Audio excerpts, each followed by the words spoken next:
Shalom, shalom, soyez bénis. Que la grâce soit avec vous. Je bénis le nom du Seigneur pour ce temps merveilleux de grâce et de faveur. Merci Jésus.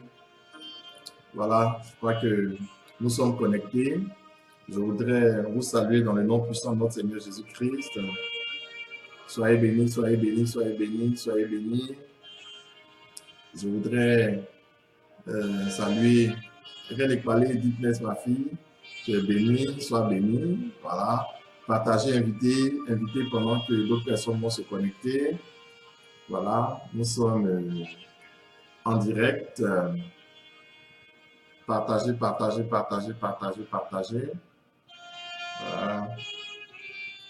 Que la grâce soit avec vous. Que la grâce soit avec vous. Soyez bénis, soyez bénis, soyez bénis, soyez bénis, soyez bénis, soyez bénis, soyez bénis, soyez bénis, soyez bénis, soyez bénis, soyez bénis. Soyez bénis, que la grâce soit avec vous. Shalom, shalom. Est-ce que vous êtes là? Je vous salue dans le nom puissant et précieux de notre Seigneur Jésus-Christ. Dieu qui est bon, Dieu qui est formidable, Dieu qui est merveilleux. Voilà. Je crois que nous commençons à nous connecter. Nous allons prier le Seigneur. Dieu de bonté, Dieu d'amour, nous te célébrons pour ce jour merveilleux que tu nous donnes. Nous te disons merci pour ce que tu as déjà accompli, Seigneur, dans nos vies. Merci pour ce que tu vas encore accomplir de grand, de merveilleux, de beau, de glorieux en ce temps de cette émission qui t'est consacrée. Béni sois-tu, Seigneur, pour tous ceux qui sont connectés, pour nos vies. Merci de commencer ce temps et de l'achever dans la gloire. Nous avons prié dans le nom puissant de Yeshua HaMashiach, Jésus le Messie. Amen. Soyez bénis, soyez bénis. Voilà. Si vous prenez cette émission en marche pour la première fois, sachez que vous êtes à l'émission La profondeur du Rhéma, animée par votre serviteur Mary Christ Deepness. C'est une émission qui est organisée par OCEM, Organisation chrétienne pour l'évangile dans le monde. Vous l'entendez par là, une organisation qui se veut une organisation d'annonce de l'évangile. Nous annonçons l'évangile au corps du Christ. Donc, quelle que soit la confession religieuse, sache que tu es le bienvenu, la bienvenue, pourvu que tu veuilles te mettre à table. Parce que nous sommes autour d'une table et le repas, c'est la parole de Dieu. Jésus-Christ de Nazareth fait chair. Soyez bénis. Voilà. Alors, je voudrais simplement donc nous amener à aller rapidement dans la parole et prions que cette émission se déroule jusqu'à son terme sans interruption parce que nous avons quelques petites difficultés. Donc, prions que nous allions jusqu'au bout. Augustine Deepness, soit bénie. Nina Toku, soit bénie. Dorothée Virginia Kwame, tu es bénie, ma fille. Innocent Doigt Deepness, tu es bénie. Laurie Deepness, tu es bénie. Christelle Archer. Christelle H, j'ai bien prononcé. Christelle Archer. Voilà. Je dis, ma fille, tu es bénie. Katiana Soro est là, sois bénie. Cynthia Nobu, tu es bénie. Idi Konan Deepness, tu es bénie. Innocent Doigt. Riti de Saron, Deepness, tu es béni, grâce et bien racheté. Voilà, René Yvette Asanvo, tu es béni. Oui, Katana Soro, ma fille chérie, tu es béni, sois béni. Voilà, en tout cas, voilà, vous êtes en train de vous connecter. Invitez des personnes, partagez, invitez des personnes lors de l'Onayaka, voilà, j'y arrive. Lors de l'Onayaka, excuse-moi d'écorcher un peu le nom, sois béni, Glory Deepness. Voilà, Kwame Séverin Deepness est là, Caleb Élisée Deepness, sois béni, Annie Yapo est là, Flore la fleur, soyez bénis, que la grâce soit avec vous. Alors, nous allons aller dans notre message, nous n'allons pas tarder, nous allons aller dans notre message. J'avais commencé à parler des prémices. Le thème aujourd'hui que nous allons développer, c'est les prémices. Je voudrais vous ramener aux Écritures tirées de Exode chapitre 23, versets 19 à 20 et les versets 22 au verset 23. Exode chapitre Voilà, Exode chapitre 23, les versets 19 à 20 et puis les versets 22 au verset 23. Voilà, cette parole est une parole intéressante qui nous parle vraiment du mouvement de l'ange de la direction divine. Voilà, vous allez écouter ça. Exode 23 à partir du verset 19 jusqu'au verset 20 et puis le verset 22 au verset 23. Tu apporteras à la maison de l'Éternel ton Dieu les prémices des premiers fruits de ton sol. Tu ne feras pas cuire un chevreau dans le lait de sa mère. Moi, j'envoie un ange devant toi pour te garder en chemin, te faire arriver au lieu que j'ai préparé. Mais si tu obéis et si tu fais tout ce que je te dirai, je serai l'ennemi de tes ennemis, l'adversaire de tes adversaires. Mon ange marchera devant toi et te conduira chez les Amoréens, les Hittites, les Phérésiens, les Cananéens, les Hiviens, les Yébousiens, et je les exterminerai. Amen. Voici la parole de Dieu. Que Dieu bénisse son peuple et ce temps. Bien-aimé dans le Seigneur, cette parole dit ceci.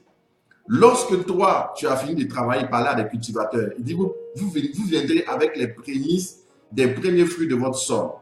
Vous voyez? Donc, il parle à des cultivateurs qui ont travaillé et puis ils ont récolté. Donc, la première moisson qu'ils ont faite, la première moisson qu'ils ont faite, c'est ça.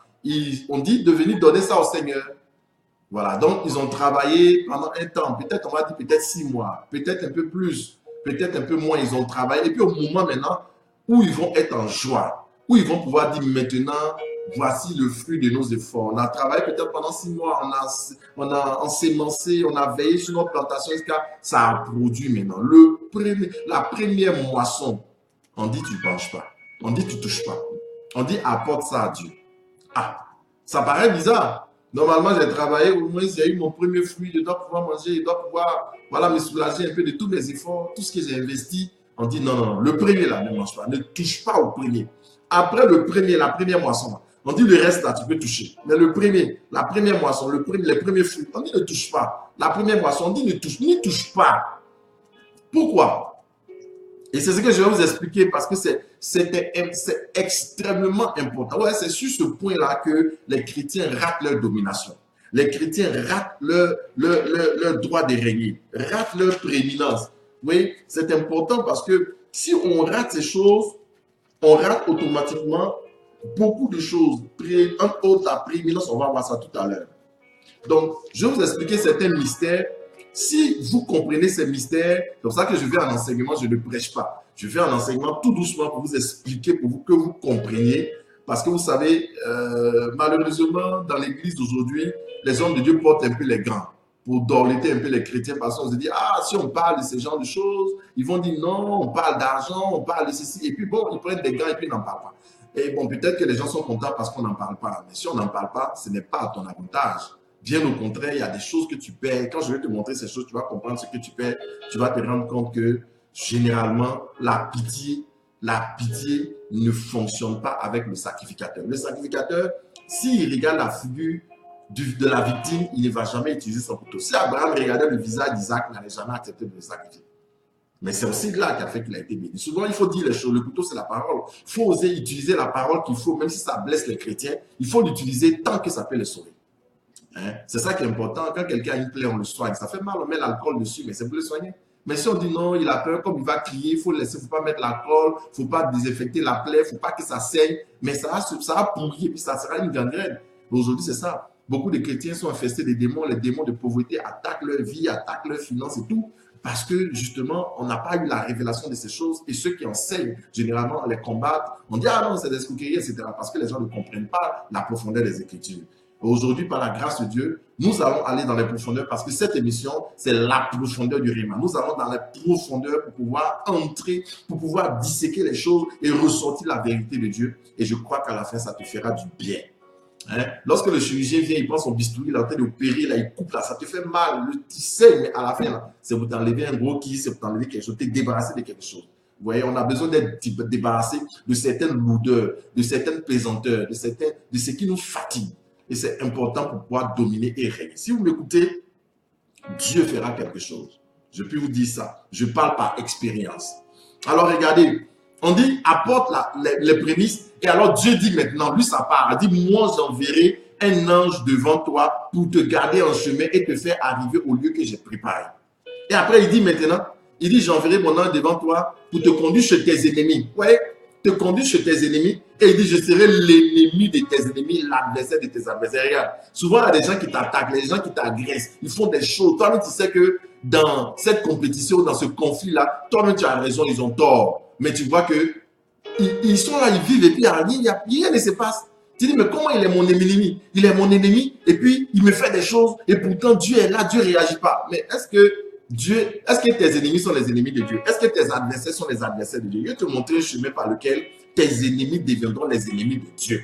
Tes adversaires deviendront les adversaires de Dieu. S'il y a un sorcier qui se lève, quelqu'un qui se lève, quelle que soit la personne qui veut te combattre, cette personne sera l'ennemi de Dieu. C'est la voie des prémices. Quand je vais vous expliquer ça, vous allez comprendre ces choses. Votre vie va changer pour le bon. Parce que ces enseignements, ces révélations ont changé ma vie. Et je crois que ça va aussi changer ta vie. La parole de Dieu, elle est bonne à écouter. Mais la Bible dit, vous êtes heureux pourvu que vous l'appliquez. Quand on enseigne ces genres de choses, les gens aiment beaucoup écouter. Ils sont édifiés, ils sont contents. Ils disent, oh, on ne savait pas ces choses, on ne savait pas. Le plus dur, c'est dans l'application et dans la pratique. Ce n'est pas d'écouter pour garder, mais c'est de pratiquer. C'est dans la pratique que le bonheur, la prospérité vient. Pas en écoutant, mais en pratiquant. Ma prière est que Dieu te donne la force de pratiquer ce que je vais enseigner au nom de Jésus-Christ de Nazareth. Amen. Alors, définissons les prémices. Qu'est-ce que c'est que les prémices? Par définition, les prémices, c'est un premier fruit ou un nouveau fruit. Ce sont en fait des premiers fruits ou des nouveaux fruits, c'est-à-dire une nouvelle moisson.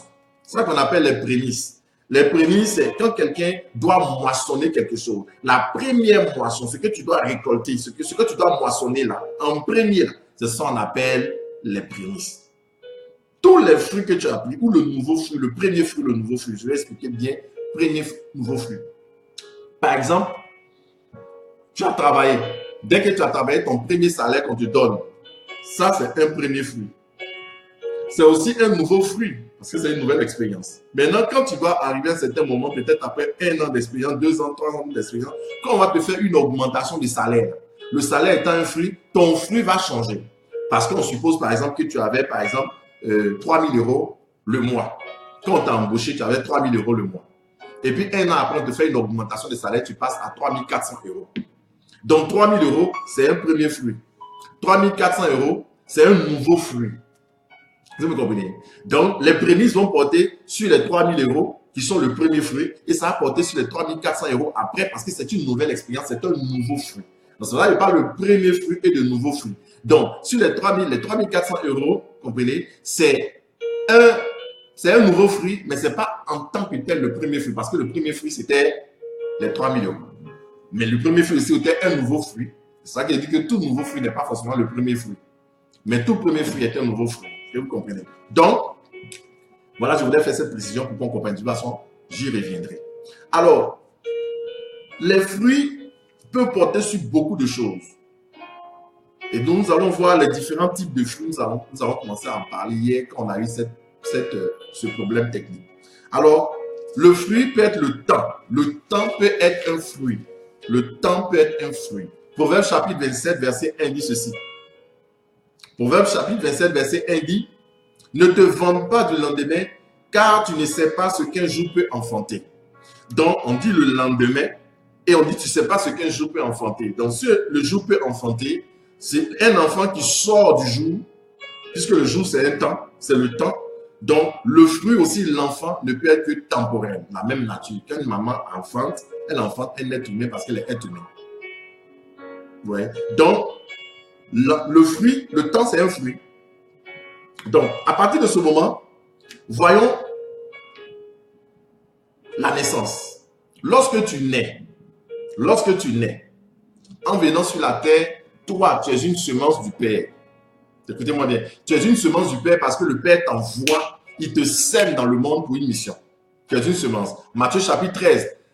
Les fils du royaume, c'est la bonne semence. Les fils du malin, c'est la mauvaise semence. Dans tous les cas, c'est la ligne vraie. Dans tous les cas, on est une semence. Soit bonne ou mauvaise. En venant sur la terre, nous sommes une semence. Mais la terre que nous reçoit, nous moissonnons. Donc, nous sommes une semence du Père, mais nous sommes une moisson pour le monde. Un fruit pour le monde. Est-ce que vous comprenez la notion? La même entité qui est considérée comme une semence peut être un fruit. Par exemple, lorsque je viens dire à quelqu'un, je viens voir un homme de Dieu, je dis, voici une offrande que je fais par exemple. Je fais une semence. Je fais une semence par exemple de $1000. Homme de Dieu, voici une semence de $1000. Pour moi, c'est une semence parce que je donne. Mais lui, c'est une moisson parce qu'il reçoit. Vous comprenez? Donc, les $1000, ça dépend d'où on se trouve. Les $1000 constituent une semence pour moi parce que ça part de chez moi, de ma main. Et ça constitue une moisson pour lui parce qu'il encaisse, il reçoit. Donc, les mêmes $1000, d'un côté, c'est une semence parce que ça part, c'est une moisson parce que quelqu'un reçoit. Alors, donc, le jour, j'ai dit le jour est un fruit. Et le premier jour de la naissance, nous venons sur la terre, n'est-ce pas? Nous venons sur la terre comme une semence que Dieu envoie et une moisson pour le monde.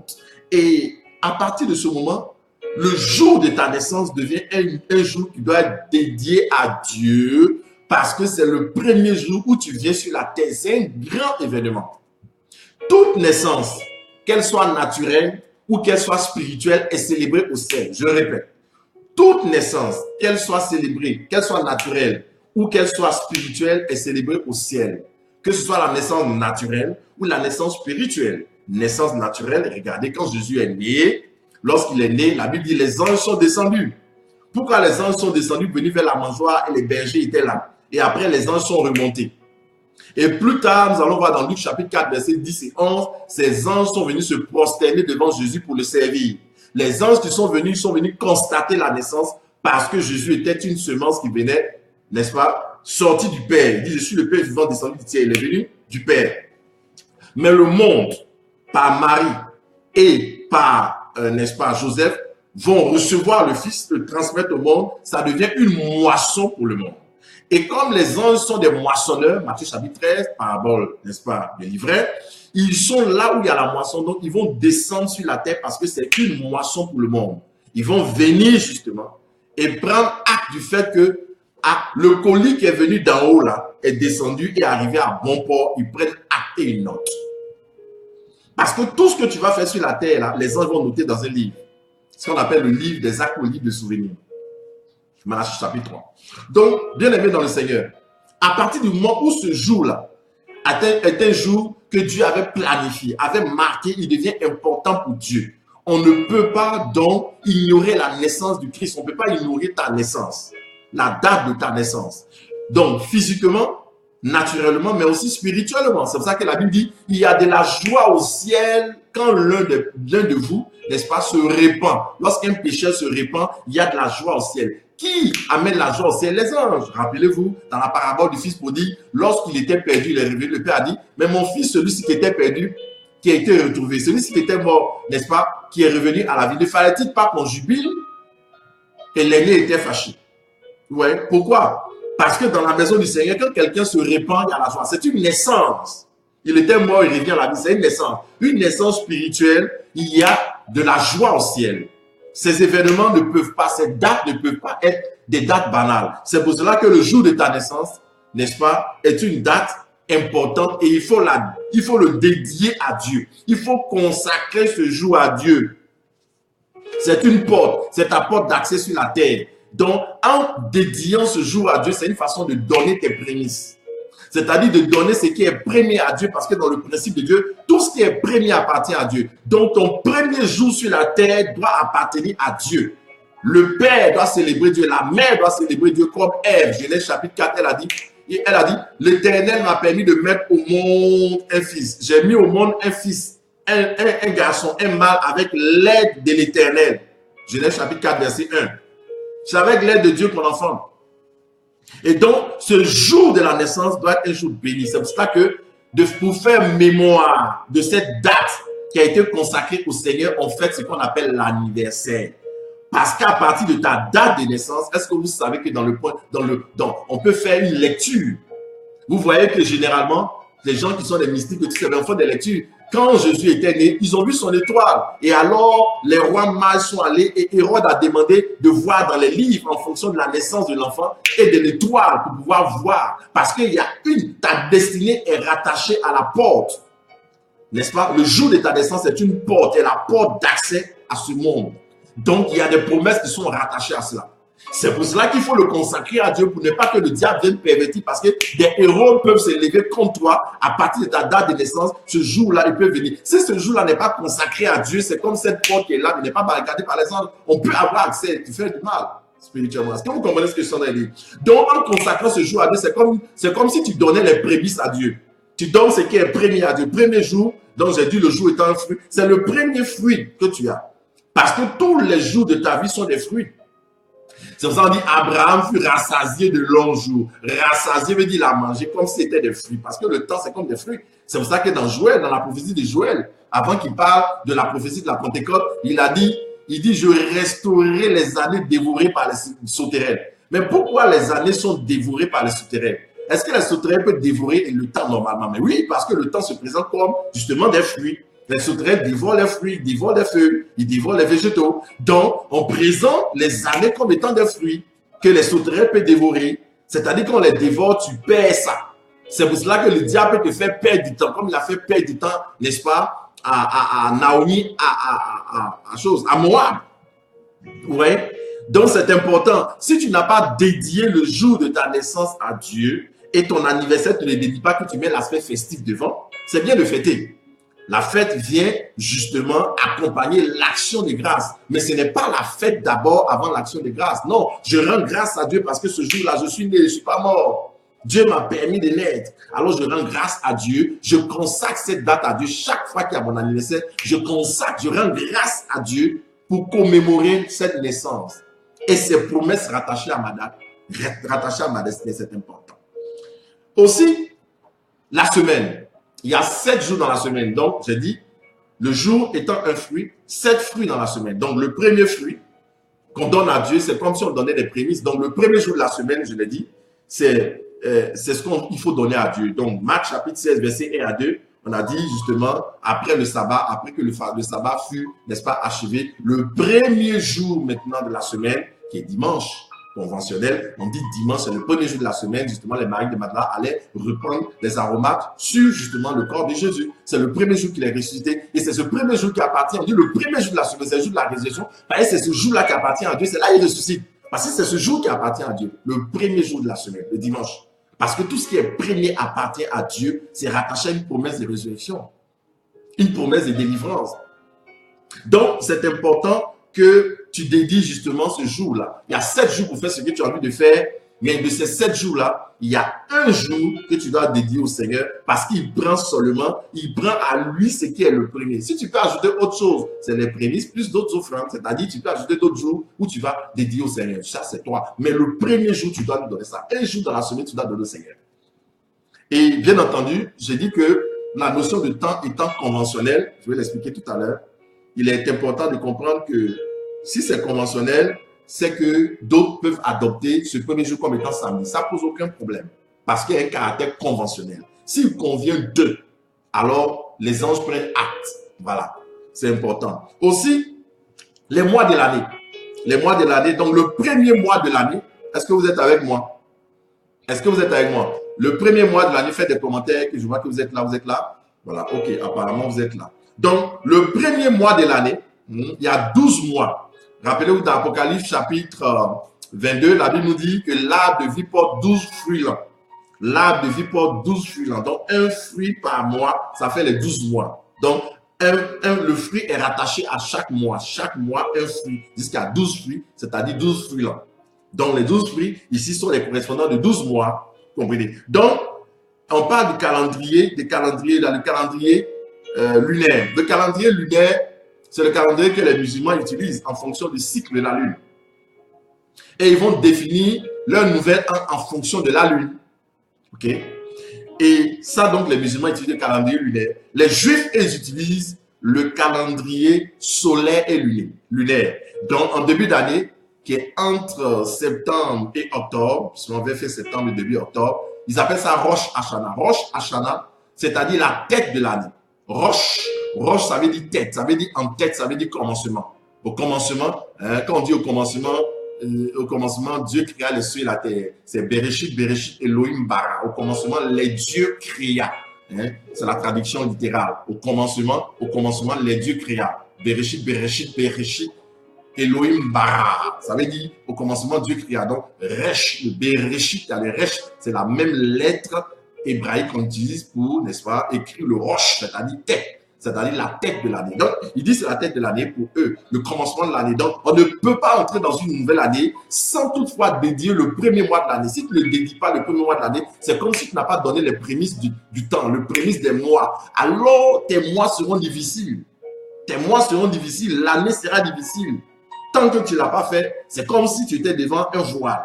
Les promesses de Dieu, on dit, j'ai expliqué ça quand on devait passer de 2016 à 2017.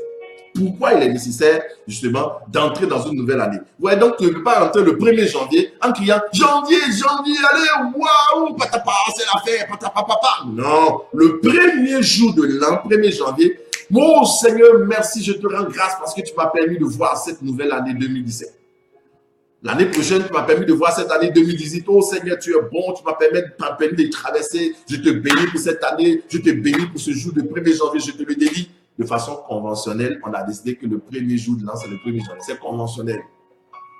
Quand je vous dis que c'est conventionnel, dans Exode chapitre 12, verset 1 à 2, la Bible nous dit, dans Exode chapitre 12, verset 1 à 2, la Bible nous dit, alors que le peuple de Dieu était encore en Égypte, Dieu dit à Moïse de leur dire, ce mois-ci sera pour vous le premier mois de l'année.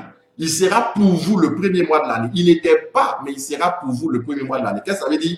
Ça veut dire que de façon conventionnelle, Dieu dit c'est le premier mois. Pourquoi? Parce qu'il passe de l'Égypte pour aller vers le désert. Donc, il passe des ténèbres à la lumière, ça devient premier. Donc, chaque fois qu'il y a un passage des ténèbres à la lumière, c'est comme s'il y a une naissance. C'est comme s'il y avait quelque chose de nouveau qui commençait. C'est pour cela que la Bible dit le peuple qui marchait dans les ténèbres avait une grande lumière. Quand on parle de la conversion, quelqu'un qui est dans les ténèbres, n'est-ce pas, on lui prêche la parole et puis il arrive à la lumière, on dit il est né de nouveau, une nouvelle naissance. C'est comme dans le monde spirituel, c'est maintenant qu'il faisait jour 1, mais il existe depuis longtemps sur la terre. Mais spirituellement, il naît, donc ça devient un commencement. Donc il a le premier jour de sa descente dans le royaume, ça devient le premier mois. Ouais. Donc c'est pour cela que les prémices, quand tu n'as pas donné, parce que tu étais ignorant, tu ne l'as pas fait, quand on te prêche la parole, que la lumière vient enlever le voile de ton esprit, alors tu es passé des ténèbres à la lumière de l'Égypte, justement vers Canaan, pour aller vers le désert, pour aller vers Canaan. Ça devient maintenant le mois dans lequel tu en devient comme le premier mois. C'est comme si maintenant, c'est maintenant que tu avais une activité. C'était maintenant que tu étais conscient et que tu dois maintenant prendre l'engagement maintenant de donner tes prémices. N'attends pas encore pour dire, oh, attends, non.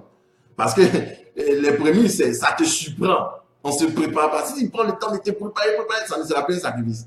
Donc, ça te surprend et puis c'est là où ça porte du fruit. Parce que je vais pas te parler de l'aspect sacrificiel. Vous comprenez pourquoi je dis ça. Il y a des choses dans le royaume qui portent du fruit quand c'est sacrificiel. Quand ce n'est pas sacrificiel, ça ne porte plus de fruit. Est-ce que vous comprenez? Alors, regardez. La parole de Dieu aussi. La parole de Dieu peut être considérée comme un fruit. La parole de Dieu peut être considérée comme un fruit. Proverbe chapitre 18, verset 20, on dit, c'est du fruit de sa bouche que, n'est-ce pas, l'homme rassasie, n'est-ce pas, son ventre. Le fruit de ses lèvres, n'est-ce pas, que du produit de ses lèvres, que l'homme s'est rassasie. Donc, le fruit des lèvres, c'est-à-dire les paroles sont des fruits. Donc, lorsqu'un enfant est né à la naissance, les premières paroles qui sortent de la bouche d'un enfant, n'est-ce pas, c'est comme, ces paroles-là sont des premiers fruits. Et ces paroles doivent être adressées à Dieu. Et effectivement, ces paroles sont adressées à Dieu. De façon inconsciente, le bébé crie guerre. Mais le psaume 8, verset 3 dit que, on dit que la louange se trouve aux lèvres, n'est-ce pas, du nourrisson, de celui qui est à la mamelle, pour arrêter justement le vindicatif, le diable. Qu'est-ce que ça veut dire en clair? Quand l'enfant est sorti du ventre de sa mère, tant que l'enfant n'a pas crié, on considère qu'il est encore mort. Parce que le mouvement, le souffle, le mouvement sont des signes de la vie. Tant qu'il n'y a pas mouvement d'air, n'est-ce pas, de l'extérieur par les narines à l'intérieur et de l'intérieur des poumons vers l'extérieur, quand il n'y a pas ce mouvement, quand il n'y a pas le mouvement des pieds, il ne bouge pas, on dit l'enfant est encore mort. Donc, ce sont les paroles qui, quand il crie une guerre, c'est là on dit maintenant il est en vie. Donc, sa parole, son cri vient mettre fin à l'œuvre du diable, l'œuvre de la mort qui pourrait le retenir dans les entrailles. C'est une façon de donner les prémices. Ce sont ses premières paroles. Il les adresse à Dieu. On dit c'est une louange. Le bébé loue Dieu. Il adresse les premières paroles à Dieu pour dire je ne suis pas mort, je suis en vie, Seigneur, merci. C'est une façon de donner ses prémices. Il donne ses premiers fruits qui sont ses premières paroles à Dieu. Est-ce que vous comprenez ce que je suis en train de dire? Vous êtes avec moi? Les premières paroles sont importantes, il faut les donner à Dieu. C'est pour cela que, par exemple, lorsque tu as dormi la nuit jusqu'au matin, quand tu t'es réveillé le matin, ne commence pas par parler à ton mari, ne commence pas par parler à ta femme, ne commence pas par parler à tes enfants, ne commence pas par parler à la fille de ménage. Tes premières paroles qui doivent sortir de tes lèvres, tu es passé des ténèbres la nuit au matin, au réveil, adresse ces paroles à Dieu d'abord. Seigneur, merci, tu m'as permis de passer de la nuit à la vie parce que tu aurais pu rester pendant la nuit. Donc, tes premières paroles, ça appartient à Dieu. Tout ce qui est premier fruit appartient à Dieu. Si tu ne fais pas ça, tes paroles pendant toute la journée n'auront pas d'efficacité, de pouvoir. Écoutez-moi bien. Dieu ne va pas prendre contrôle de tes paroles. Il ne va pas enduire tes paroles de puissance pendant la journée. Voici le secret. Pourquoi Jésus va prier? Il va prier jusqu'à la 4e heure, jusqu'au matin, il se réveille. Il parle à son Père d'abord, avant de venir parler aux disciples, avant d'aller parler pour multiplier le pain, tout ça. Il a prié toute la nuit, il a parlé à son Père d'abord. Il se lève en ayant parlé. C'est une façon de donner ses prémices d'abord. Et puis après, maintenant, quand il s'en dit, toi, lève-toi, marche. Le gars marche. Il dit, toi, marche, viens, marche sur les eaux. On est étonné, mais il a donné ses premières paroles là-dedans. Ses paroles sont efficaces. C'est le secret. Parce que beaucoup de personnes, dès qu'elles se lèvent, elles commencent à parler, engueuler la voix. Ah, tu vas pas laver les enfants. Ah, tu as fini, tu n'as même pas. Et puis c'est après, maintenant, quand tu vas aller, maintenant dans ta voiture, maintenant, tu t'en vas, maintenant, quand tu es devant ta voiture, oh, Seigneur, accompagne-moi. Oh, prends ça, je l'ai. Non, tu as déjà adressé tes paroles. Déjà, tu as donné le pouvoir à l'homme de contrôler tes paroles. Tes paroles ne sont plus contrôlées par le divin. Le reste de tes paroles de la journée ne sont plus contrôlées par le divin. Ça n'a pas la puissance divine. C'est pour cela que tu parles, tu vas voir. Si moi, je ne suis pas l'enfant de Dieu, si je ne suis pas l'enfant de Dieu, c'est qu'il dit là, c'est ça, on va voir si ça va pas arriver, c'est faux, ça ne marche pas. Tout tu fais, ça marche. Pourquoi? Parce que c'est ta parole humaine. Tu n'as pas d'autorité dans ta parole parce que les premières paroles, là, tu n'as pas donné ça à Dieu, tu as donné ça à un homme. Non, c'est les hommes, c'est que donc tes paroles sont charnelles, ça produit des fruits charnels. Parce que tu n'as pas contrôlé, Dieu n'a pas contrôlé tes lèvres. Est-ce que quelqu'un comprend ce que je suis en train de dire? Maintenant, les fruits peuvent être les fruits des entrailles.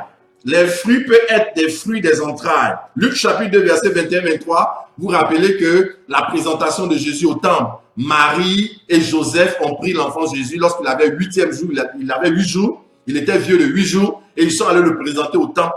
Ils ont fait un sacrifice de 2 paires de pigeons et tourterelles. Ouais. Ils ont fait, n'est-ce pas, un sacrifice en donnant justement les pigeons et les tourterelles comme sacrifice. Voilà. Donc, ça, c'était une façon de donner, consacrer l'enfant parce qu'il est écrit selon la loi que tout mâle premier-né doit être consacré à Dieu. Consacré veut dire appartient à Dieu, veut dire propriété exclusive de Dieu. Donc, il faut consacrer les enfants à Dieu. Quand tu as un enfant, ton premier-né, quand il est né, il faut le consacrer à Dieu. Si tu ne le consacres pas à Dieu, tu vas voir que les esprits du diable peuvent le posséder. C'est comme ça que les enfants naissent et puis souvent sont sorciers. Parce que dans le grossesse de la mère, dans le ventre de la mère, pendant la grossesse, on peut lui donner même la sorcellerie. C'est pour ça que le premier qui naît, on le consacre à Dieu. Vous voyez? Donc, souvent on ne fait pas ça. Quand tu ne vas pas consacrer le premier à Dieu, lui qui doit consacrer, c'est lui qui tient la destinée de la famille, le premier là. Dieu investit tout dans le premier. On n'a pas consacré à Dieu, il n'appartient pas à Dieu. Maintenant, les autres ont du mal à percer. Est-ce que vous comprenez ce que je suis en train de dire là? Ça vous fait du bien ce que je suis en train de dire? C'est pour cela que vous allez voir que Isaac, Dieu a demandé qu'on donne Isaac. Pourquoi Dieu a demandé qu'on donne Isaac? Parce qu'il avait déjà disqualifié Ishmaël. Ishmaël était le premier normalement. Mais Dieu a dit chasse l'enfant. Donc Dieu considère que le premier fils, ce n'est plus maintenant Ishmaël, c'était Isaac. Parce qu'on a chassé le premier. Maintenant Dieu dit à Abraham, consacre-moi le premier, va le sacrifier. Parce que tout premier mâle m'appartient. Et c'est là Abraham allait sur la montagne pour aller consacrer l'enfant. Ça lui faisait mal, mais il allait le consacrer à Dieu. Il n'a même pas dit à Sarah. Il dit, si il sait qu'il dit à la femme, là, elle va m'empêcher. Oh, il sait que c'est par là qu'elle voit les étoiles, la multitude d'étoiles, la poussière. Il y a des choses quand tu dois faire, tu ne dois pas consulter les hommes. Ne consulte pas même pas ceux qui sont autour de toi. Parce que Abraham a vu les étoiles, a vu la poussière. Il dit, s'il sacrifie l'enfant là, il va donner mes prémices, mon premier-né. Dieu dit, donne-moi ton premier mâle, celui que tu aimes. Il n'a pas dit, Dieu, il prend ce que tu aimes. Dieu ne prend pas ce que tu n'aimes pas. Généralement, nous allons donner à Dieu ce que nous n'aimons pas. C'est pour cela que Dieu ne nous bénit pas à une dimension exagérée. Écoute-moi bien. Aussi longtemps que tu vas donner ton superflu à Dieu, tu vas donner ce que Dieu n'aime pas. Ce que tu n'aimes pas, Dieu n'aime pas non plus. C'est Dieu qui t'a fait. Tu as son image. Ce que tu n'aimes pas, ce que lui n'aime pas. Donc, tu donnes toujours à Dieu les choses qui ne te coûtent pas. Tu donnes toujours à Dieu les choses qui ne te plaisent pas, les choses qui sont fanées, les choses sans importance, les choses dont tu n'as pas besoin. Ça, tu vas donner à Dieu comme s'il est ta poubelle.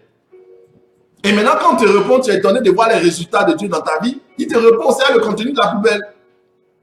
Est-ce que quelqu'un me comprend ce que ça veut dire? Est-ce que j'ai mal parlé? Est-ce que vous êtes choqués? Écoutez-moi bien. Regardez. Dieu dit à Abraham, donne-moi ton fils, ton unique. Genèse 22, verset 1 à 2. On dit, Dieu mit Abraham à l'épreuve. Il dit, donne-moi ton fils, ton unique, Isaac. Celui que tu aimes, donne-le-moi. Et Abraham est parti, il a laissé ses serviteurs. Et il a continué, il est parti avec l'enfant. Il a laissé Sarah là-bas. Il n'a même pas dit à Sarah. Et les serviteurs lui ont dit, mais où tu vas? Il dit, je m'ai adoré sur la montagne. Il lui a même pas dit. Et l'enfant même demande, mais si on va là, moi je vois des choses ici, mais je ne sais pas trop qu'est-ce qui se passe. Moi je ne vois pas l'animal pour le sacrifice. Moi je vois le feu, je vois le bois, mais je ne vois pas l'animal pour le sacrifice. Où est l'agneau pour le sacrifice? Il dit, l'Éternel se pourvoira. En fait, Abraham était en train de dire, ce petit là, il dit que c'est Dieu à sacrifier, mais il risque de fuir.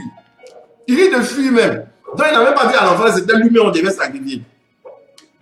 Il y a des choses pour lesquelles ta destinée, là, ça dépend des choses dont ta destinée dépend. Ne reste pas les gens vont te donner des conseils. Il y a des choses qui vont te faire percer. On n'a pas suivi des gens. On ne calcule pas les gens. Est-ce que quelqu'un sait ce qu'on a dit? Abraham, il n'a pas regardé toutes les années de stérilité de Sarah qui lui a donné cet enfant qu'elle aimait. Dieu dit donc, il va donner. Il ne veut pas regarder Phoebe de Sarah. Parce que s'il regarde Phoebe de Sarah, il va commencer à avoir pitié. Hé chérie, l'enfant que Dieu nous a donné, est-ce que Dieu peut dire, va le sacrifier? Il dit, oh, il a pris son truc, il est parti. Il a laissé Sarah dans ses émotions là-bas. Il a laissé les serviteurs quelque part là-bas. L'enfant même a parlé à Abraham, n'a même pas regardé sa fille. Il dit, s'il regarde l'enfant, il n'y a pas pitié de lui, il ne va pas le sacrifier. Abraham dit, l'Éternel se pourvoira. Concernant l'agneau là, toi, il faut t'éteindre en cas parti. Je n'ai jamais vu au fond qui a bouche qui parle comme ça. C'est quand au fond, on va faire sacrifier. En train de te placer, c'est là tu parles. Il y a des personnes là au fond leur parlent. Chaque fois que tu veux donner à Dieu, ton enfant dit, hey, moi ici réservé pour payer la facture d'eau. Hein. Hey, moi ici réservé pour payer la facture de courant. Hey, ce mois-ci ici réservé pour aller voyager. Hey, moi ici réservé pour aller au restaurant. Moi ici ton argent te parle, ton offrande, ton sacrifice te parle. Parce que le sacrifice c'est un langage. Mais il faut faire taire le langage du sacrifice. Abraham, il faut te taire là-bas. Depuis quand le sacrifice parle comme ça, petit, allons et tes sacrifices sur la montagne. Ben, on doit sauver l'humanité. Les étoiles, tout ça là, c'est nous les chrétiens, les étoiles. On était contenus dans le sacrifice d'Isaac parce qu'Isaac, et c'est ce que les musulmans ont bien compris, ils appellent Isaac, ils l'appellent Issa. Issa, et c'est Jésus, ils appellent Jésus Issa. Parce que Isaac était la figure du Christ. De la même manière, Isaac devait être sacrifié sur la montagne pour que, justement, les étoiles apparaissent. Il fallait que Jésus soit sacrifié aussi sur le mont, n'est-ce pas, sur Golgotha, ce lieu élevé, le lieu des crânes, pour que, justement, nous, l'Église, nous apparaissons aussi dans le ciel, parce qu'il est l'étoile brillante du matin, nous sommes aussi des étoiles. Bien aimé, il y a des sacrifices, ce sont des sacrifices de destinée. On ne regarde pas, on ne calcule pas, on ne regarde pas ce qu'il y a. Non, qui donné ça, qu'est-ce qui va me rester? Comment il va vivre demain? Non, Abraham allait, quand il allait sacrifier. Est-ce que quelqu'un commence à dire en train de dire? Dis à ton voisin, marche avec le couteau à la main. Parce que tu es un sacrificateur. Marche avec le couteau à la main. N'aie pas peur de faire des sacrifices pour Dieu. Tant que tu as peur de faire des sacrifices pour Dieu, Dieu aura du mal à faire des sacrifices pour toi aussi. C'est ça, la marche avec Dieu. Regardez, les prémices. Jésus lui-même, pourquoi Jésus a été sacrifié? Jésus a été sacrifié, Romains chapitre 8, verset 29. Il a été sacrifié tout simplement parce qu'il est le premier-né d'une multitude de frères. Quand Jésus a été baptisé par Jean le Baptiste, il est entré au désert. Vous allez comprendre que le désert, c'est les cieux, parce que rien de plus sec que les cieux. On monte des déserts parce que, en fait, les cieux, on ne voit pas avec l'œil. Donc, on dit, les cieux s'ouvrirent et rentrent au désert. Jésus est entré au désert, le premier-né, c'est-à-dire celui qui est entré dans les cieux en premier, c'est Jésus. Mais après, nous autres, on devait rentrer à sa suite. Mais tant que le premier là n'est pas sacrifié, nous autres, on ne peut pas percer par le paradis. Ce n'est pas possible. C'est pour cela qu'il fallait qu'on le sacrifie. On l'a sacrifié en tant que premier-né d'une multitude de frères. Parce que c'est le premier on sacrifie comme on devait sacrifier Isaac. C'est pour cela que Jésus, en tant que le premier, a été sacrifié. D'où la croix. La croix, à la croix, Dieu a donné ses prémices. Son premier fils, son fils unique, c'est lui qui l'a aimé. Dieu a tant aimé le monde qu'il a sacrifié son fils unique. Il a donné ses prémices. Dieu m'a donné ses prémices pour nous montrer le chemin. Il a donné son fils unique pour que nous soyons sauvés. Afin que quiconque croit ait la vie éternelle. Bien aimé, tout ce qui est premier, ça appartient à Dieu. Si tu ne connais pas cette loi, tu vas avoir des problèmes avec Dieu dans ta marche avec Dieu. Tu vas marcher, mais tu auras des témoignages boiteux. Tu auras des choses inachevées. Tu auras des parcours qui ne seront pas terminés. Des gloires qui seront partielles, séquentielles. Tu ne verras pas la gloire se manifester comme ça va se manifester. Écoutez-moi bien. Donc, les prémices aussi, ça porte sur les fils. Regardez, si vous allez dans Genèse 49, il est dit quoi? Dans Genèse 49, verset 1 à 3, la Bible parle de Ruben. La Bible parle d'un certain Ruben. Et on dit Ruben, il est le premier-né, il était supérieur en dignité, supérieur en puissance, en vigueur. Il est vraiment les prémices de ma force. Ruben. Donc, Ruben est le premier-né de Jacob. Donc, il est les prémices, les prémices de sa vigueur. C'est-à-dire, le premier enfant qui est sorti là, c'est toute la force qu'il a mis dedans. La semence de Jacob a été injectée pour faire Ruben. Donc, Ruben, nous seuls, on dit il est supérieur. Hein? Genèse 49. Ruben est supérieur en force, en dignité. Genèse 49, verset 1 à 3. On dit, Jacob appela ses fils et dit, assemblez-vous, je vous annoncerai ce qui vous arrivera dans le jour à venir. Dans les jours à venir, assemblez-vous, écoutez, fils de Jacob, écoutez Israël, votre père, Ruben, toi mon premier-né, ma force et les prémices de ma vigueur, supérieur en dignité et supérieur en puissance. Mais il dit quoi? Verset 4, impétueux comme les eaux, tu n'auras pas la supériorité car tu es monté sur la couche de ton père. Tu as alors profané mon lit en y montant. En fait, le problème de Ruben, c'était ceci. Ruben était le premier-né. La Bible dit, il est supérieur à tous les autres. Ruben, il était supérieur en force. Il était supérieur en dignité. Et à Siméon, il était supérieur en dignité, à Lévi, supérieur à Judas, il était supérieur à Gad, à tout cela, Nephtali, Issachar, tout cela, Zabulon. Ruben était le premier. Parce que dans le premier, Dieu met toute la force, la puissance de tout le reste. Parce que le premier, c'est la tête. Vous savez que l'être humain, quand il commence par un œuf. Et puis, il y a ce qu'on appelle la différenciation du corps. La différenciation du corps. Donc, le corps sort de la tête. Vous avez vu déjà les tétards, là, qui deviennent après les grenouilles, là. Tout ça, c'était comme un œuf, donc une tête. Et puis maintenant, le corps sort. Le corps est tout dans la tête. C'est pour ça que Christ est la tête de l'église. Mais à la croix, nous sommes sortis du côté percé de Jésus qui est la tête. Donc, le corps de Christ est sorti de Jésus qui est la tête. Le corps sort toujours de la tête. Dans la jante animale, le corps sort toujours de la tête. C'est comme tout un arbre sort d'une sémence qui est la tête, qui est le commencement. Le commencement, c'est la tête c'est le commencement. Ouais. Donc, ici, celui qui est le premier fils qui est né là, lui, c'est de lui que sortent tous les autres. C'est comme il est comme le premier, il est comme la tête. Il est supérieur en dignité, en force, en puissance. Mais la Bible dit, Ruben, qui devait être dédié à Dieu. Il devait être consacré à Dieu, mais il a perdu. Pourquoi il a perdu? Il a perdu cette prééminence, il a perdu cette force, il a perdu cette puissance, il a perdu cette domination, il a perdu ce règne parce qu'il est monté sur la couche de son père. Ça veut dire, il allait coucher avec les femmes de son père. Et alors on dit, il a été déshérité, il a perdu son droit d'aînesse. Vous savez, le droit d'aînesse, c'est ce qui te donne le pouvoir d'exploiter, de gérer les richesses d'une famille. Parce que tu as le droit de sol, tu es venu en premier. Celui qui est arrivé premier, celui qui est servi. Ici, on dit first come, first serve. Aux États-Unis, toi, tu es venu en premier, c'est toi qui es servi. Donc, vous allez voir que Ruben, il était le premier, il devait être puissant maintenant. Comme il a fait ça, il n'est plus maintenant les prémices. La grâce, la prééminence est allée tomber sur Joseph. Et tous, ils vont se prosterner maintenant devant Joseph en Égypte. Parce qu'il n'a pas été dédié à Dieu, il a profané la couche de son père dont la prééminence est sortie. C'est comme Esaü. Esaü était l'aîné et Isaac voulait bénir Esaü dans Genèse 27. Mais la Bible nous dit quoi? Que Jacob a fait un deal, il a couru pour aller dire, vends-moi ton droit d'aînesse. Et quand il a pris le droit d'aînesse par un plat de potage, de lentilles, et alors Esaü a dit, oh, que que me vaut ce droit d'aînesse là? Dieu meurt, je ne sais plus rien. Et il a vendu son droit. Parce que le droit d'aînesse est transférable. J'ai déjà expliqué ça dans une de mes vidéos. Allez voir, lorsqu'il a fait l'intercession pour la Côte d'Ivoire et la RDC, et j'ai parlé du réveil spirituel. Non, est-ce que c'est le réveil spirituel? Je n'ai pas parlé du réveil spirituel. J'ai parlé de droit d'aînesse. Ouais, j'ai parlé de droit d'aînesse.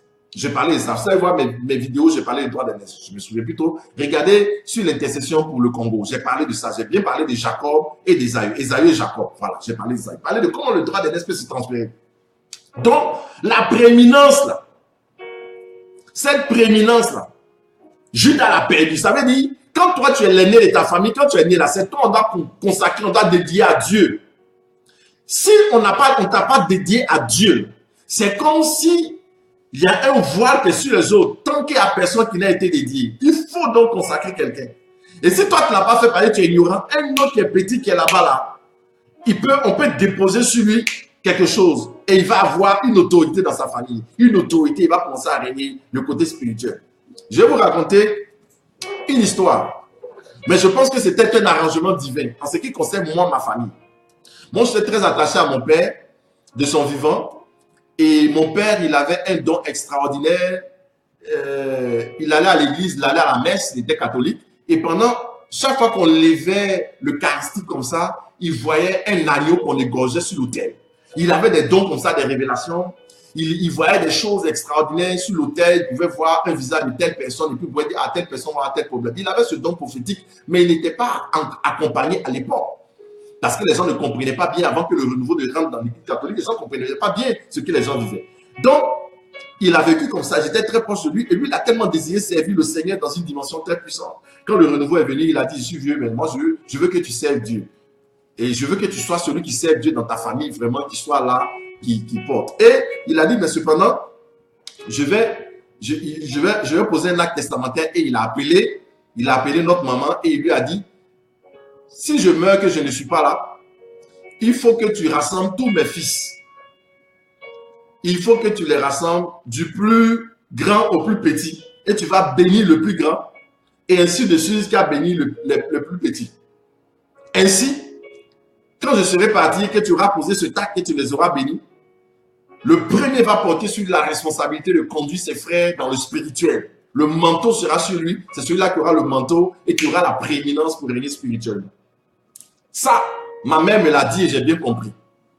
Mais franchement, je ne savais pas comment ça allait se passer et moi non plus. Et j'ai oublié, vraiment j'ai oublié cette scène de ce qu'il avait dit à ma mère, qui m'en avait parlé. Et un jour, après le décès de mon père, ma maman a décidé de nous rassembler. Elle dit, elle va nous rassembler et elle va prier pour nous. Et elle a dit, bon, elle va rassembler les gens pour prier pour eux. Mais moi, j'avais oublié cette scène. Et je suis arrivé. Et quand je suis arrivé, pendant qu'elle parlait, les gens ont dit, mais où il est? Parlant de moi. Et puis on dit, ah, il arrive là-bas. Donc j'ai entendu, j'étais un peu long, mais j'ai entendu, il arrive là-bas. Puis je suis en train de venir. Et maintenant, elle a dit, bon, alignez-vous, on va prier. Et moi, j'ai entendu, je vais vous bénir du plus petit au plus grand. Non, franchement, honnêtement, hein, je ne triche pas là. Je dis la vérité. J'ai entendu du plus petit au plus grand. Et moi, je suis venu, mais je n'avais plus la scène de... Il y avait des années que mon père avait dit ça à ma mère qui m'a dit que j'étais plus jeune et puis j'avais oublié cette scène. Et quand je suis venu, j'ai entendu du plus petit au plus grand. Et quand je suis arrivé, j'ai couru pour aller me mettre devant. Parce que moi, je suis l'avant-dernier de ma famille. Nous sommes 12. Nous sommes 12, comme les filles de Jacob. Hein. Nous sommes 12 comme les filles de Jacob. Donc, et moi, je devais être l'avant-dernier parce que je suis l'avant-dernier. Après moi, il y a ma petite sœur. Je suis le 11e.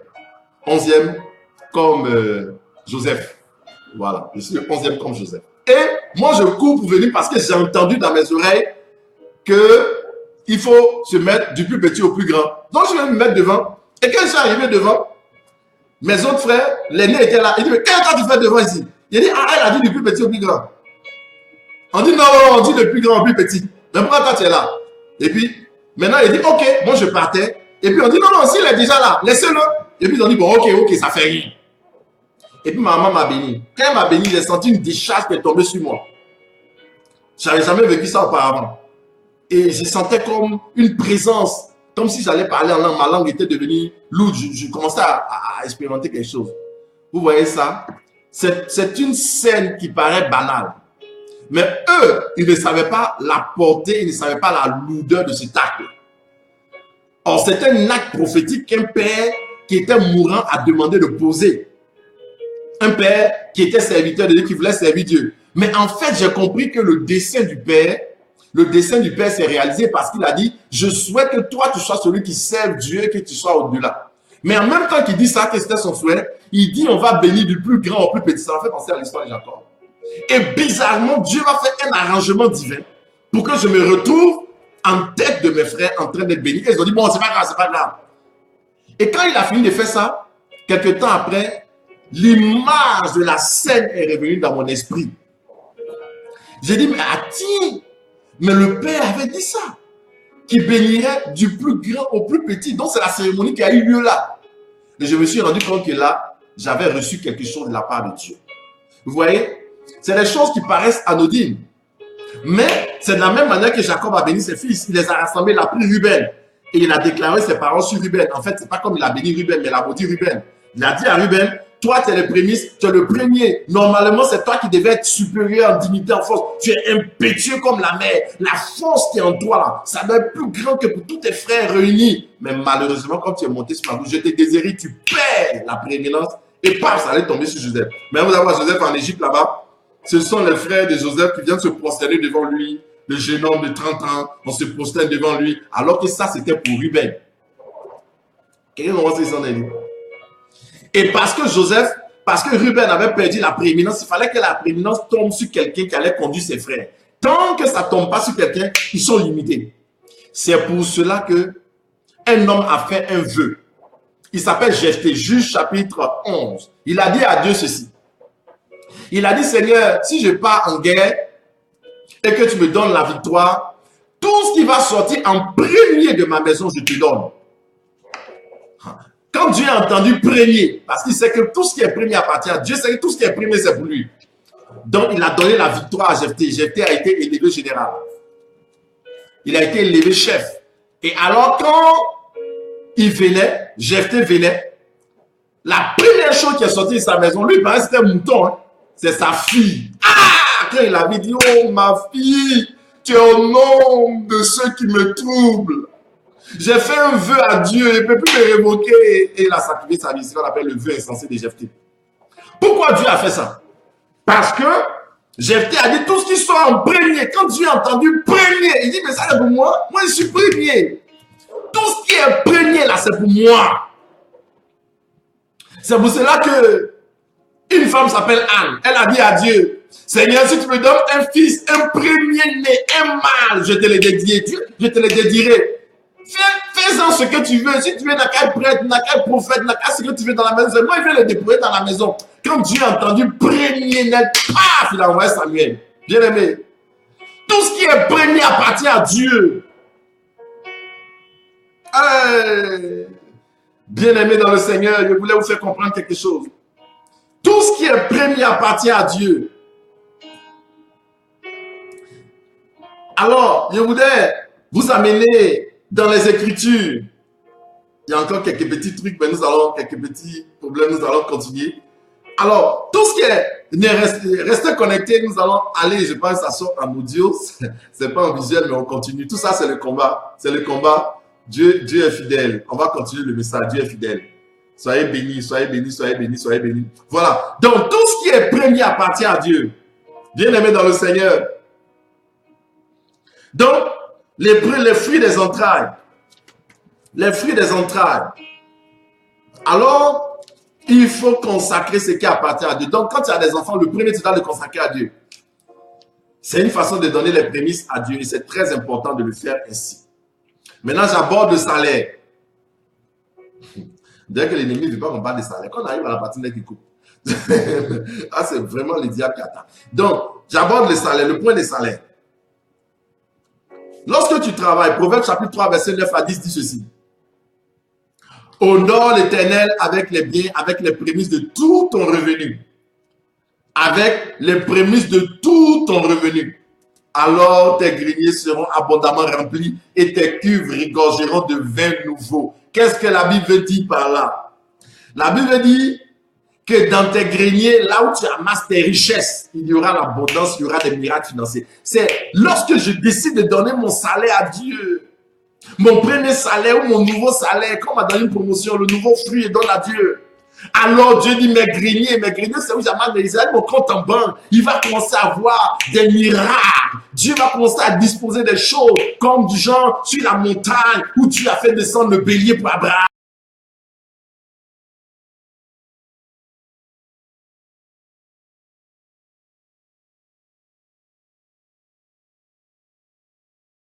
De ces choses, bien